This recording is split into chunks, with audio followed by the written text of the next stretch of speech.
Assalamualaikum warahmatullahi wabarakatuh. Gimana kabarnya anak-anakku? Semoga kalian dalam keadaan sehat-sehat selalu. Bapak doakan mudah-mudahan kalian semuanya sehat-sehat, tidak ada yang sakit. Apakah ada yang sakit? Mudah-mudahan tidak ada yang sakit. Bapak doakan semua ya. Di pembelajaran ini dengan Bapak doakan semoga kalian semuanya sehat-sehat semua, bisa mengikuti pelajaran SKI kelas 8 ini dengan tertib, dengan penuh konsentrasi semuanya. Amin amin ya rabbal alamin. Baik, Bapak mulai saja pembelajaran SKI kelas 8 ini. Untuk bab yang pertama pembelajaran SKI adalah bab tentang sejarah berdirinya Daulah Abbasiyah atau Bani Abbasiyah. Bani Abbasiyah adalah Bani yang kedua setelah Bani Umayyah. Bani Umayyah adalah Bani yang pertama setelah Khulafaur Rasyidin, pengganti Nabi. Setelah Nabi meninggal, kemudian digantikan oleh 4 Khulafaur Rasyidin, Abu Bakar Siddiq, Sayyidina Umar, Sayyidina Utsman, dan Sayyidina Ali. Kemudian pemerintahan berganti ke Daulah atau Bani Umayyah. Nah, setelah Bani Umayyah ini runtuh ataupun selesai, digantikan oleh Bani Abbasiyah. Sekarang yang akan Bapak bahas adalah sejarah berdirinya Bani Abbasiyah di bab 1 SKI kelas 8 ini. Sudah siap semua anak-anakku? Baik, kalau sudah siap kita mulai. Bani Abbasiyah diambil namanya dari paman Nabi. Oleh pendiri Bani Abbasiyah, yaitu nama tersebut diambil dari paman Nabi. Ayo, ada yang tahu siapa paman Nabi? Nama lengkapnya?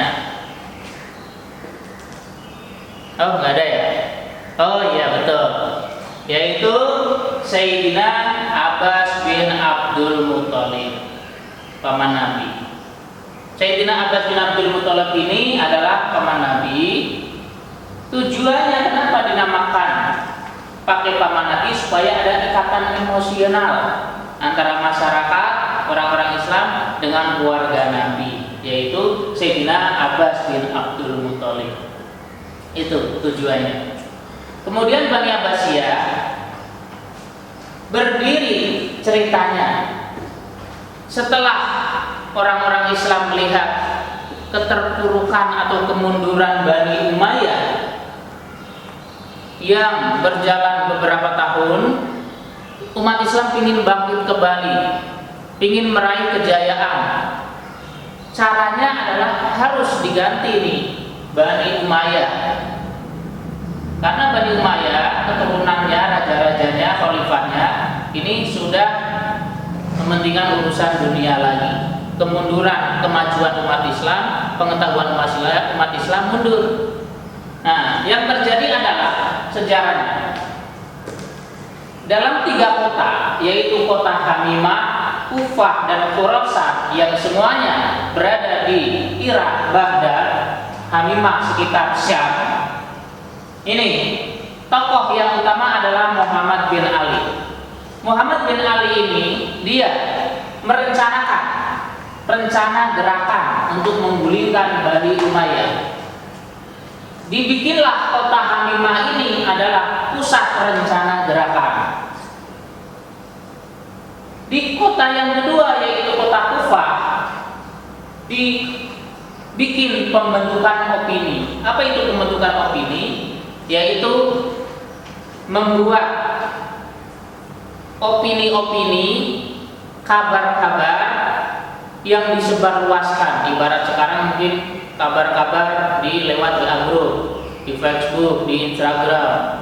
Pokoknya lewat media lah kalau zaman sekarang. Kalau zaman dulu berarti kabar-kabar disebarkan ke masyarakat bahwa Bani Umayyah udah waktunya diganti. Karena alasannya satu, kemajuan umat Islam tidak lagi dikedepankan. Mereka mementingkan urusan dunia. Kemudian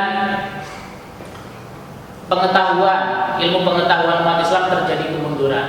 Akhirnya masyarakat semakin banyak mendapatkan mendukung untuk menggulingkan Bani Abbasiyah.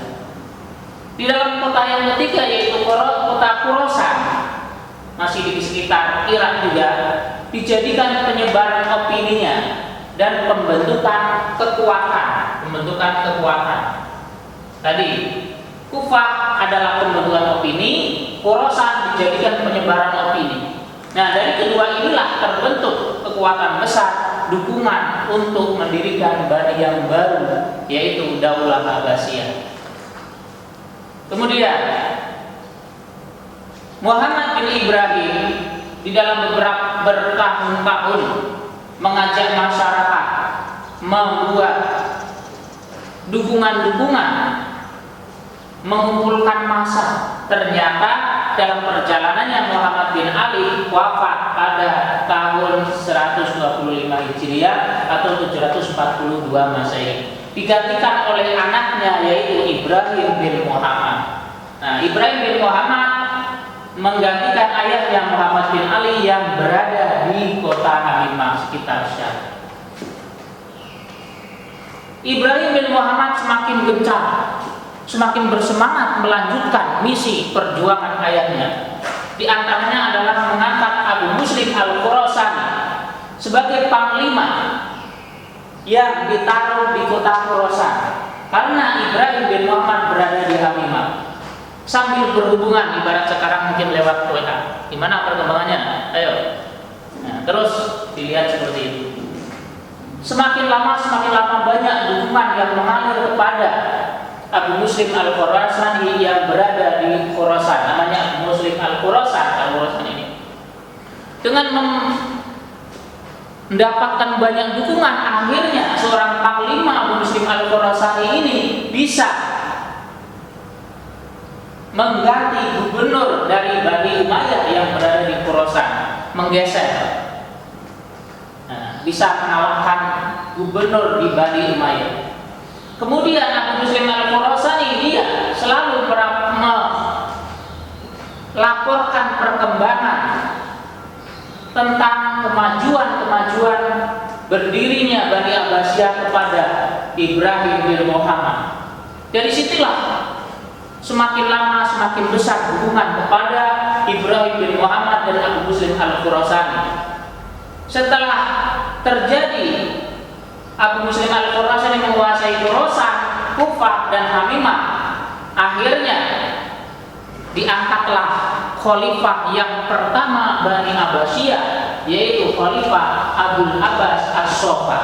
Dia seorang pemimpin pertama Bani Abbasiyah. Abul Abbas As-Sofa yaitu diangkat di tahun 132 Hijriah atau 740 Masehi.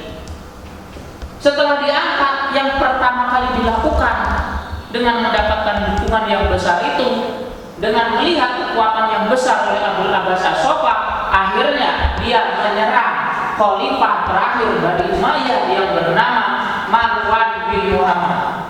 Marwan bin Muhammad berhasil dikalahkan oleh pasukan khalifah Abul Abbas As-Sofa. Inilah cikal bakal sejarah berdirinya Bani Abbasiyah. Setelah diangkat Abul Abbas As-Sofa dan mengalahkan Marwan bin Muhammad sebagai khalifah terakhir Bani Umayyah, selesai sudah Bani Umayyah, babak baru dimulai yaitu Bani Abbasiyah atau Daulah Bani Abbasiyah. Inilah sejarah tentang berdirinya Bani Abbasiyah. Baik anak-anakku semua kelas 8, sampai sini ada pertanyaan? Paham yang Bapak terangkan? Mudah-mudahan paham semua ya. Baik, ada pertanyaan? Gak ada pertanyaan? Kalau gak ada pertanyaan, Bapak lanjutkan. Bani Abbasiyah berkuasa 523 tahun atau sama dengan 5 abad. Ini waktu yang sangat luar biasa. Panjang sekali perjalanan Bani Abbasiyah mengalahkan Bani Umayyah dan daulah-daulah Bani yang lainnya sepanjang sejarah. Selama 5 abad ini Bani Abbasiyah dipimpin oleh 37 khalifah atau 37 raja dari keluarga Bani Abbasiyah. Sangat lama. Di masa 523 tahun ini atau 5 abad, sangat pesat perkembangan umat Islam di Bani Abbasiyah. Bermunculan berbagai macam ilmu pengetahuan, ulama-ulama ahli tafsir, ahli fikih, ulama-ulama ahli kedokteran, Ibnu Sina, Ibnu Khaldun, Al-Farabi, Al-Khwarizmi, dan ulama-ulama yang lain yang bermunculan itu terjadi di Bani Abbasiyah. Bahkan kitab-kitab yang sampai sekarang kita pelajari banyak yang dari warisan Bani Abbasiyah. Baik, itu akan Bapak terangkan nanti di bab yang kedua, ketiga, dan keempat. Kita fokus ke sejarah berdiri saja. Bani Abbasiyah dibagi menjadi 5 periode.